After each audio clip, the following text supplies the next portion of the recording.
Hello, everyone. Welcome to the Technology Needed for the Future of Finance webinar. I'm Jessica, Content Marketing Associate at PBWS, and we are very honored to be joined by a fantastic speaker lineup today. I'm very proud to introduce Pietro Grassano, Business Solutions Director Europe at Algorand, Marion Laboure, microstrategist at Deutsche Bank and Harvard lecturer, Henry Holden, advisor at the BIS Innovation Hub at the Bank for International Settlements, Francisco Spadafora, head of blockchain service at NTT Data Italy, and Mike Rogers, research analyst at The Block, who will be moderating the discussion. Thank you all so much for joining us today. Well, thank you everybody for joining us for sure. And thank you again to the Paris Blockchain Week Summit and to Algorand, without which this presentation wouldn't be possible. We have a great lineup of speakers here, and we're going to go in order, starting with Pietro. But first and foremost, I work at The Block, and I'm a part of The Block research, and we have some of the most independent and data-backed digital assets content and data out there. And really, two of the main things that we put together over the past year was our central bank digital currency and stablecoins report, which are foundational texts. And these are the backgrounds essentially of all the speakers here, along with some of the open source protocols. And they're two of the biggest things that are out there right now, along with the open source protocols that are very important for building the bridge between the traditional and digital assets ecosystem. So without further ado, I will start out with Pietro. Pietro, you've been working for Algorand for a little over a year now, and you also had a seasoned career in traditional financial services. Can you please tell the audience about your time at JP Morgan and how did you transition over to digital assets? Yeah, actually, I was working in JP Morgan Asset Management, so in the asset management industry, and before that in BNP Paribas Asset Management. In 23 years of career of asset management, I've seen all the various booms and busts in the financial markets. And in the latest period, I actually had to experience a situation where, as an asset manager, you try to fulfill a fiduciary duty to your investors in terms of bringing good investment returns with the lowest possible risks. And I was seeing that for a multiple factor, the added value from traditional investing in equities and in bonds was somehow fading away, right? It was more difficult to give it to the final customer, to transmit it to the final customer. And so I started to have a look at some of the cost elements of asset management. And the cost elements were essentially represented by the payment system, the custody system. And then I started to look at which were the infrastructures into which these cost elements were grounded. And I found that actually blockchain can represent a new infrastructure to lower that type of risk. Great, thank you. Yeah, and you know it's heading that way. I hear some of the wealth management divisions at some of the banks are really educating their high net worth clients, and they're getting ready to kind of pitch them Bitcoin, so to say. Yeah, I'm not implying that the cryptocurrencies per se are an investment. They can be or not. I'm actually thinking more of the infrastructure. Infrastructure, yes. Yeah. Great. All right. Awesome. So, Marion, you're currently a macro strategist at Deutsche Bank, and you also moonlight as a Harvard economics lecturer. What made you interested in digital assets, and I guess how did you fall down the proverbial rabbit hole? Yeah, first of all, thank you very much for having me. Very glad to be there. But before answering the question, I must clarify that I work in research and my view is independent and does not represent the Deutsche Bank view. Having said that, my interest in digital assets and especially blockchain dated from 2014 when I started working on this topic at the central bank in Luxembourg. And as you may know, in 2007, Estonia did experience a series of cyber attacks originating largely from Russian IP addresses. And this was kind of a wake-up call, if I may say, for Estonia to store their data in a more neutral country and secured place. And that's why actually they ended up opening in 2017 the world's first data embassy in Luxembourg to secure government information in the event of another cyber attack. Very nice. Great. And then our third panelist, Henry, I couldn't find him on LinkedIn, but I was able to find his page, some of the papers he wrote for the Bank of International Settlements. I guess, can you help us fill in some of the gaps, and how did you get from one of those top agencies to digital assets? And you've kind of become one of the proverbial CBDC guys.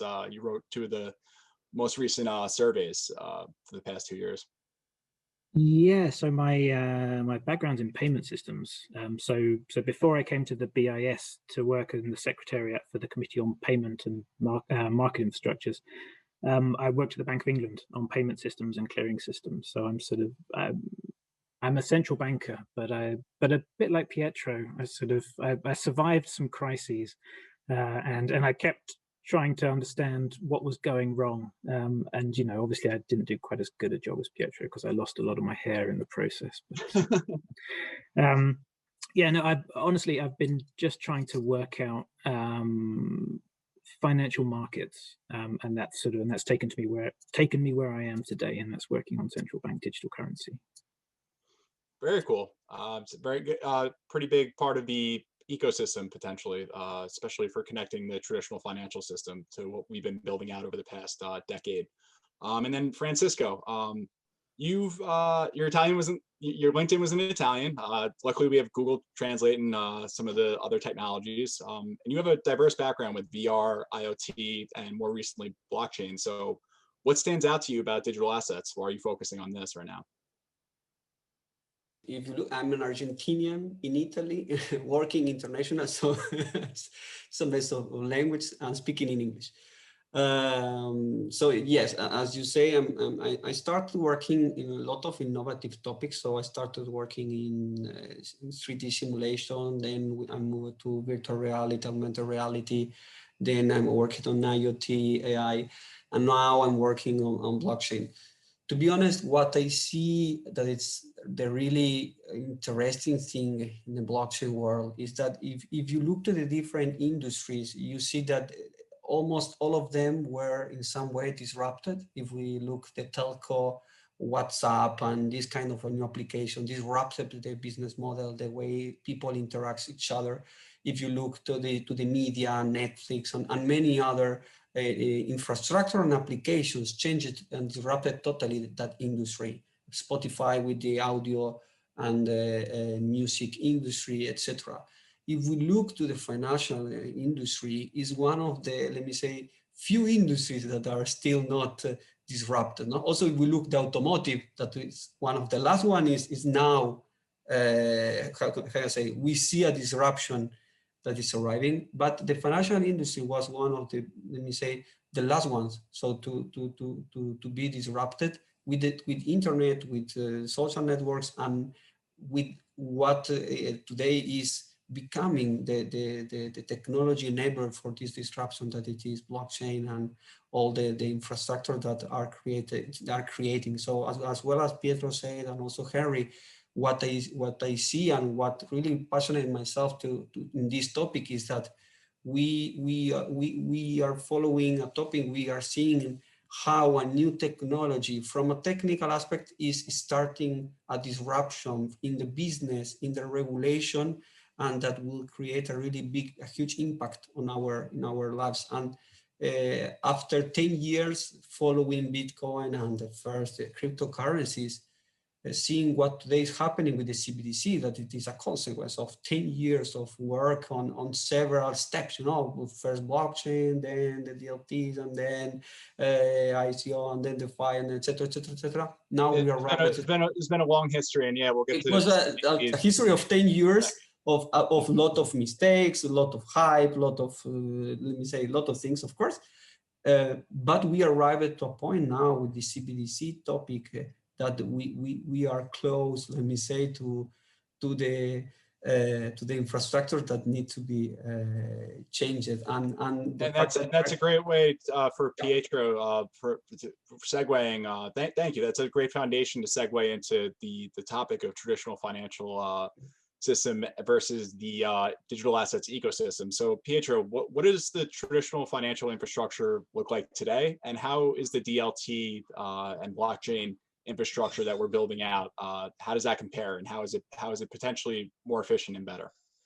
Yeah, so again, I do not pretend to have a perfect picture of the whole of the financial infrastructure as it is today. I can talk about a couple of things. First of all, history goes on.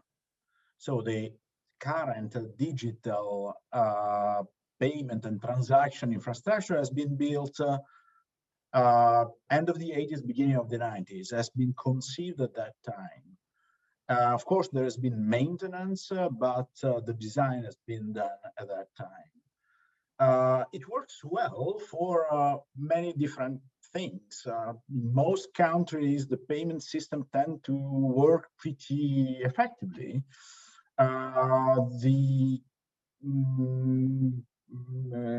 custody business seems to work pretty well. So the point is at which cost and which are the elements that can be somehow fine-tuned or improved with a different type of approach. That's my thing. I have in mind that talking again about my times in the asset management industry, two different things. One is the payment system and the fact that you are a mutual fund, you have 5 different share classes in 5 different currencies. Well, you do your own investment, and the money in, money out from redemptions and subscriptions, and you have to maintain 5 different accounts where your transaction will happen on a bulk system, net end of the day. As of today, real-time gross settlement is possible, and it can be done both in a centralized manner or in a decentralized manner. But of course, this allows a deployment of capital that is more in line with the fiduciary duty of an asset manager. Second thing, custody. One of the costs that go to the detriment of the investor is related to the custody business. Is it needed? Yes, when there is counterparty risk. If we have an infrastructure that allows to minimize that counterparty risk, this can be an improvement. The centralized system can probably help in all that.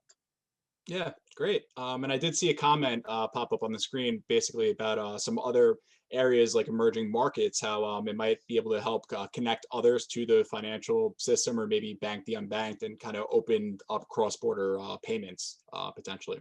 Yeah, this is another element, of course, the fact of giving a broader financial inclusion, which again will be somehow related also to the fact that this is seen as an infrastructure and not necessarily just a private sector role. At that time, the situation will be much easier to be deployed also in emerging countries and so on.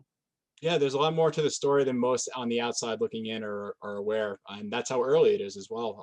That's why there's a lot of opportunities. Now, Marion, basically, you're studying economics. What do you think of tokenomics, which is basically essentially digitizing assets and putting them within DLT environments? Do you view it as an evolution or a revolution?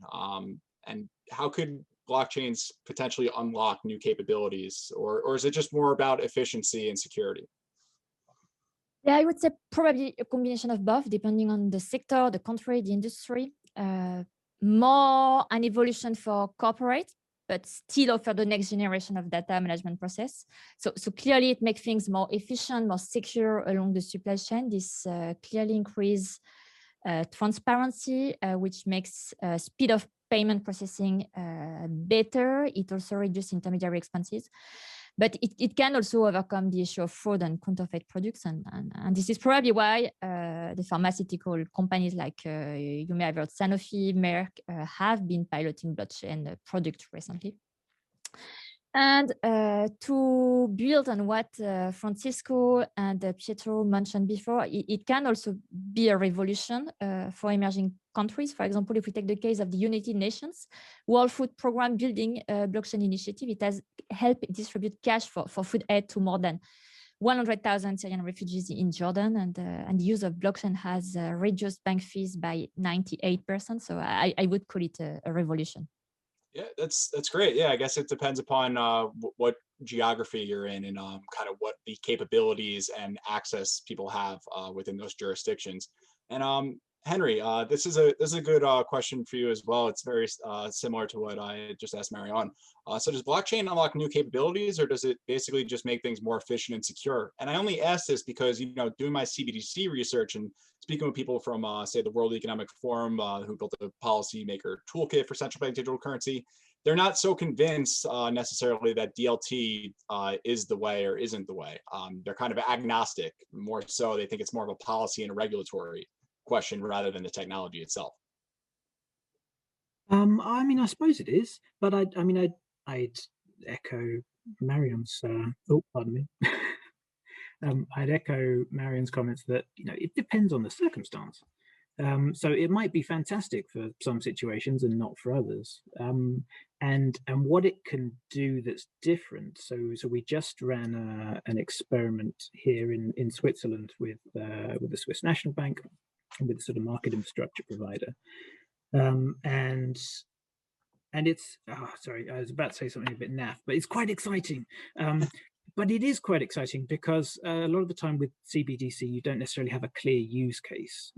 But in Switzerland, the market infrastructure provider is actually setting up sort of a tokenized central securities depository.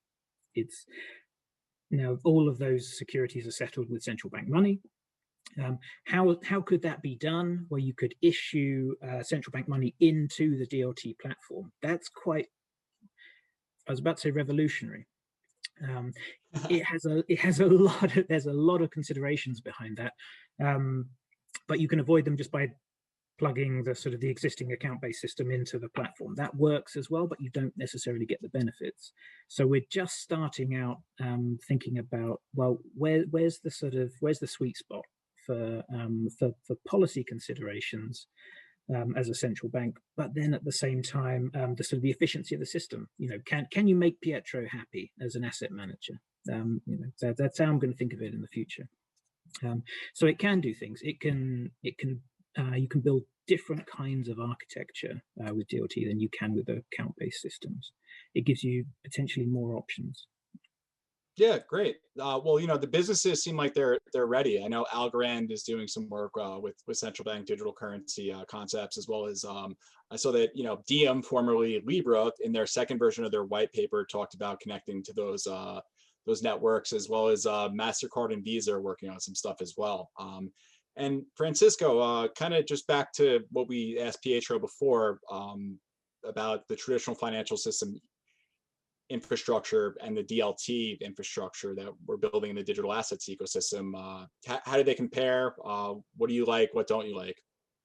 Yeah, well, to be honest, in this comparison, first of all, is and also Harry said this, and I totally agree, is that some traditional systems, of course, works well for some specific use cases. And let me say, typically, this is what happened with new technologies that everyone wants to use everywhere and change totally the past, and, you know, like try to say that the past is not anymore good. And I don't believe on that. I believe that some systems are okay, some also traditional systems.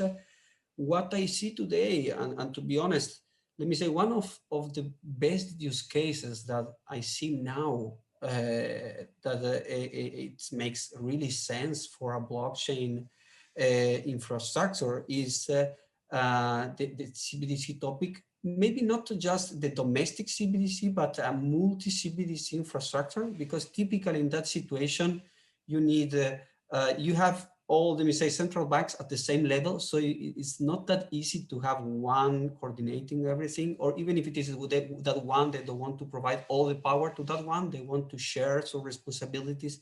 They want to still guarantee the decentralization. And from the other side, there are many assets that has to be exchanged in an interoperable way.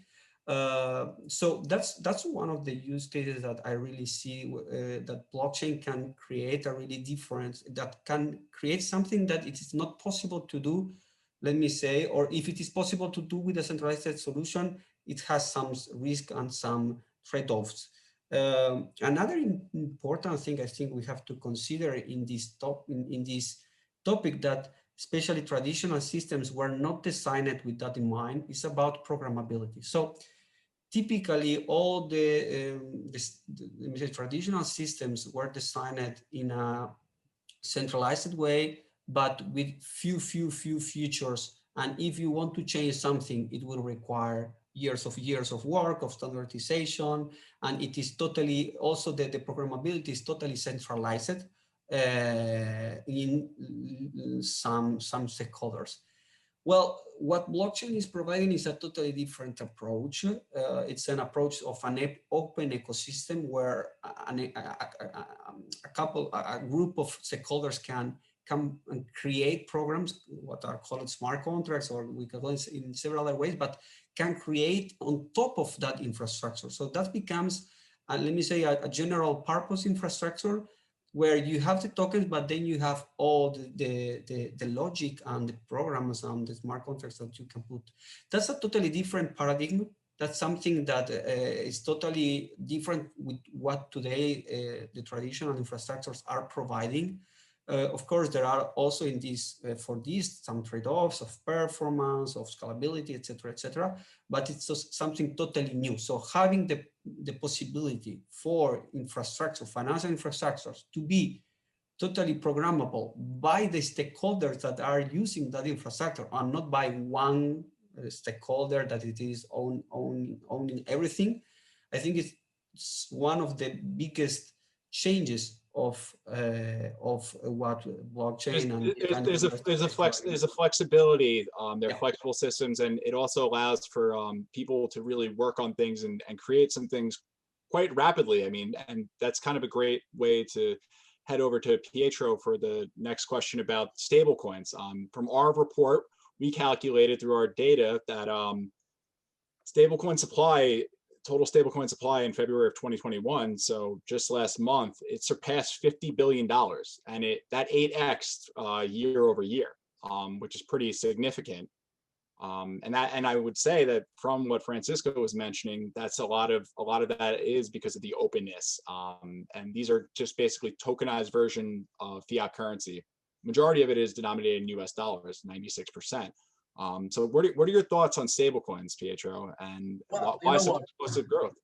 Yeah, no, I will answer with the question. Yes, stable, but stable towards what, right? So the real point is any stable coin can decide an underlying asset to which to be stable, and then the mechanism of how to make it stable can be different. Most of those stable coins are actually private money. So if you want, similar to banking, private bank participants' money, so they are not central bank money, they can be a representation of e-money at the end of the day. So it's pretty interesting that this dynamic goes on, because it shows the need on-chain of having something that is related to the ability of issuance that ultimately relies on the central bank. And this goes in the direction, if you want, of the combination of the strengths of an infrastructure and of an institutional framework, which is the one of central banks. That's essentially, to me. Then, of course, you can have a stable coin stable towards an algorithm. It's a completely different story. It's a completely different type of proposition, and you will not see the same amounts in the market. Oh, totally. Yeah, they're without a doubt. Peter Dewey mentions commercial bank money. That's what I want to say. Yeah. Well, those other types that are pegged to algorithms, and then the other ones that are pegged to a different digital asset, they're negligible from a supply standpoint. The majority is tokenized fiat money. Exactly. And the majority is USD as of now.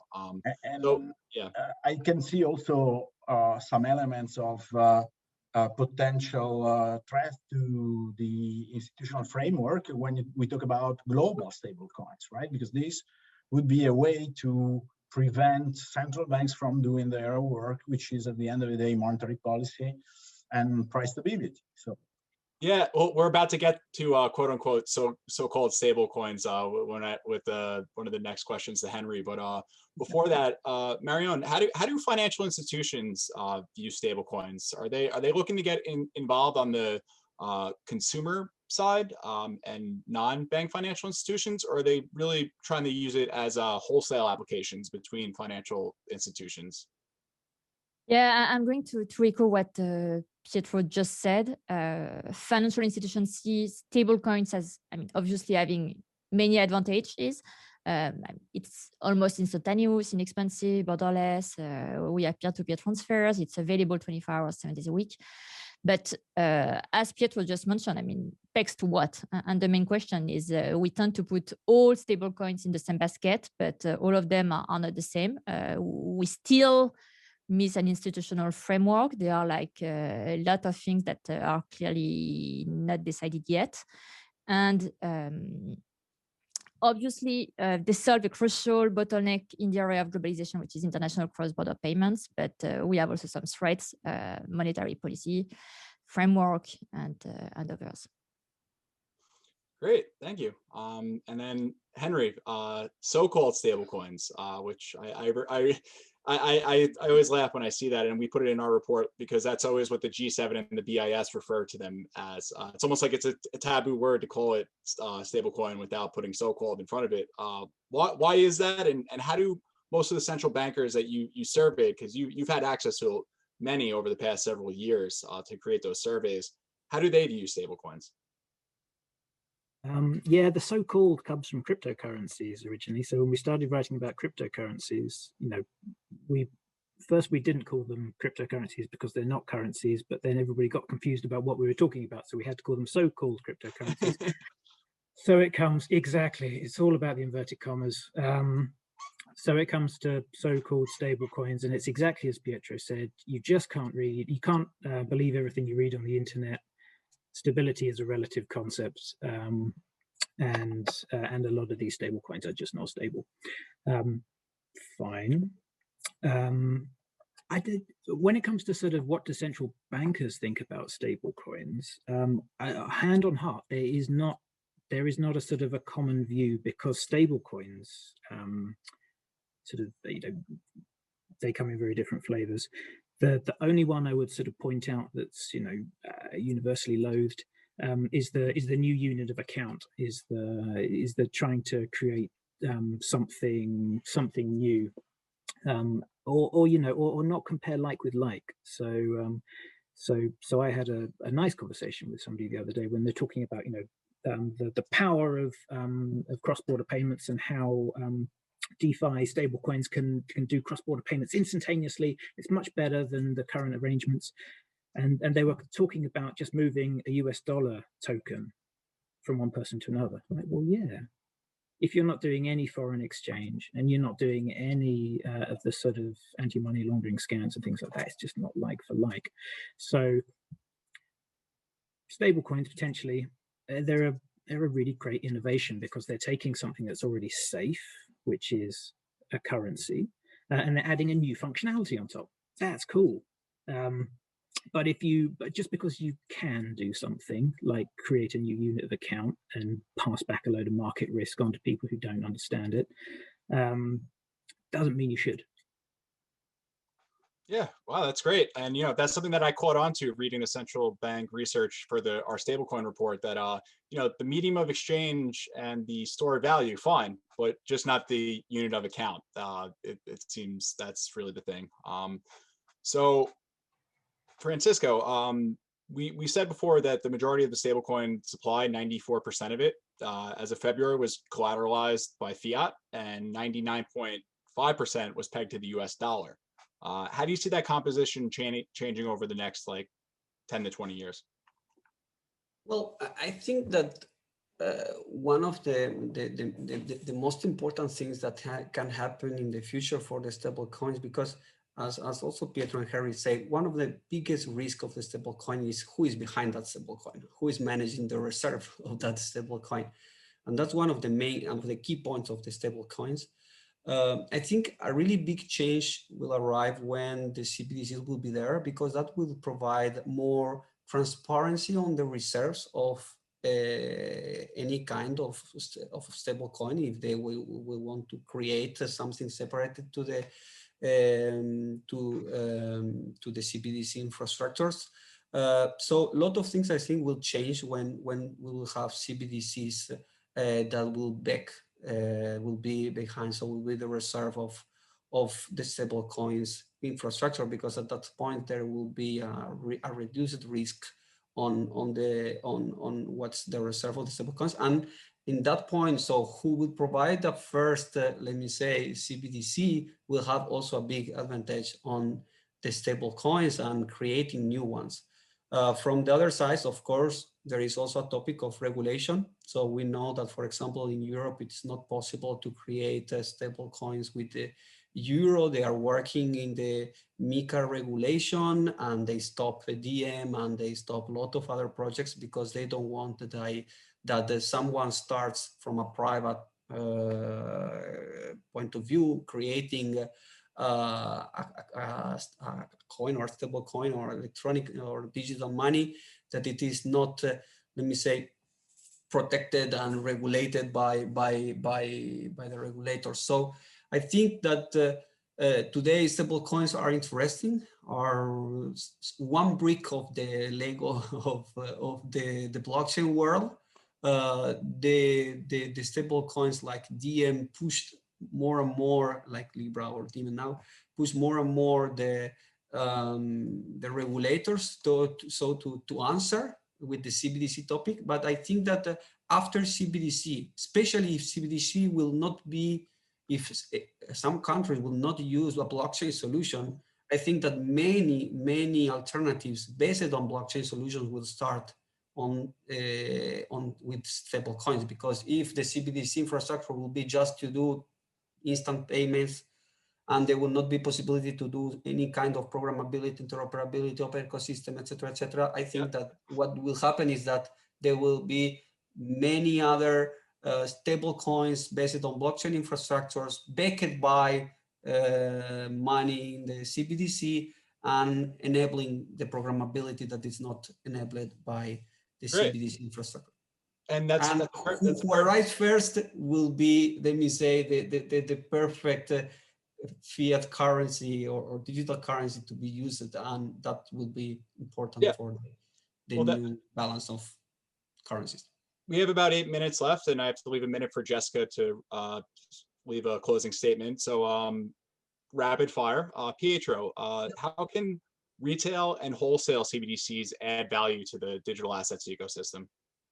Well, they can bring a legal tender into the ecosystem, right? They can bring something that comes as a liability of the central bank into the digital asset ecosystem. So they can allow the digital asset ecosystem to use some of the properties of that infrastructure. Be it retail, be it wholesale, I see a need for both, an articulation between both. Wholesale for interbank settlement, retail for digital payments from the citizen standpoint. Like core infrastructures, I see a combination of three elements. Then you can decline in scalability, cryptographic security, decentralization, and so on. The three elements of any infrastructure, be it the railways, the internet, the Roman roads, are that they have to be efficient in solving a problem, they have to be accessible, and they have to be secure in some form, right? If a bridge falls under your feet, well, it's not an infrastructure. So in this sense, CBDC can be an important piece of infrastructure. Great. Marion, well, what is some of the bank's work with CBDCs to date, if you can speak to it all? Some of it might be private. Yeah, I mean, we are far from being there, to be honest, at least in most advanced economies. But what we clearly know is like the pandemic has clearly accelerated the decline of cash as a mean of payment, and research as well on that topic.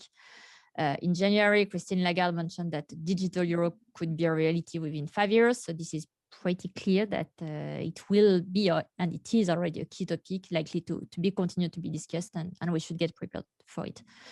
And the ECB has also just ended its consultation on CBDC, and the banks, along with other stakeholders, have been involved in this consultation process. We have contributed to it, and this is a topic that we monitor both retail and wholesale. Yeah.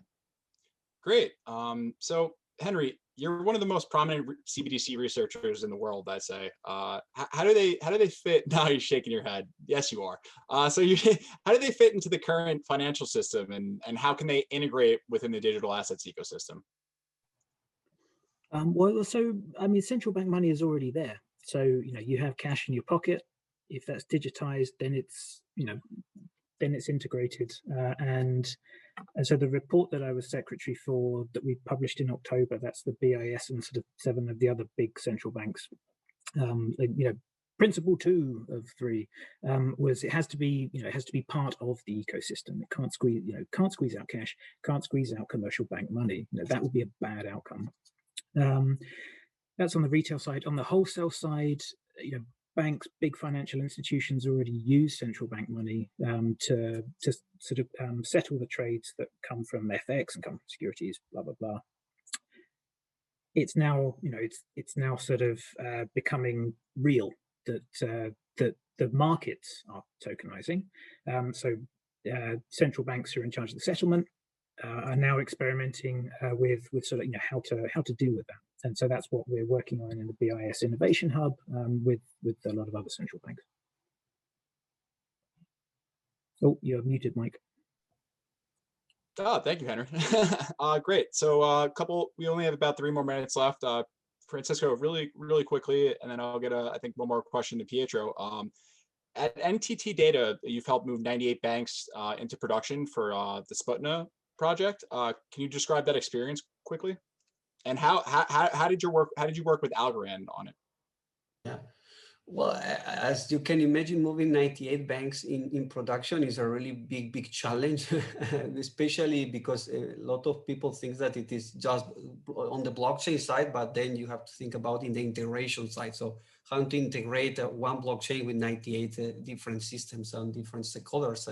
And it's a really big challenge, and at the moment is one of the biggest initiatives for an ecosystem, and it's something that for us is really important, because we created a model. It's not just technology, it's a model on how to collaborate and work as an ecosystem from all the different governance levels. So from technology, from legal point of view, governance, infrastructure, network. So it was a lot of work on all the aspects, and as NTT Data, we supported the 98 banks now in production, handling the million of transactions live that are there.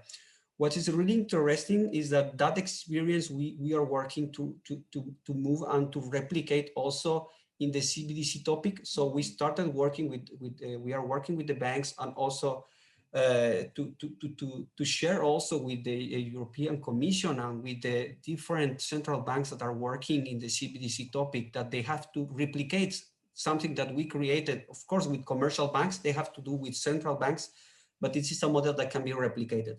And that's really the key point, and what we are working now with the Italian banks, but also with the central banks, sharing this experience with them on replicating this model, sharing also the different infrastructures, like you say, like with the Algorand, so showing the capabilities this infrastructure are able, but that's also one topic. Then there are other hundreds of topics that, for example, governance, many other things that we are sharing with them and trying to share our experience of 3 years of project. And maybe that's a great closing thing for Pietro. Centralized finance and decentralized finance and Algorand. How does this all kind of fit in together? Is it a false dichotomy, or what are some of the main advantages of the two? First let's think a little bit of what's finance. Finance at the end, apart from all the hype, and it's anticipation of future value. So conceptually, it's a pretty simple thing. There are reasons to do it in a centralized manner. Sometimes, not in all occasions. There are reasons to do it in a decentralized manner, not always in some occasions. So the two things actually can coexist, in my opinion. we have, as of today, a way to make a digital representation of any kind of assets, be it money, be it other type of assets, which is blockchain. Let's just leverage it. Great, thank you. And then Jessica, I believe you have a closing statement. Once again, thank you to all of our panelists, and thank you to BWS as well as Algorand for helping us put this together. Thank you very much to all the panelists. It was a great discussion. Thank you, Mike, for moderating. We really appreciate it. And thanks again, Algorand, for making it possible. It's our pleasure. Thank you, everybody. Thank you, everyone. Thank all the participants. Thank Thank you. you very much, everybody. Thank you. Bye. Bye.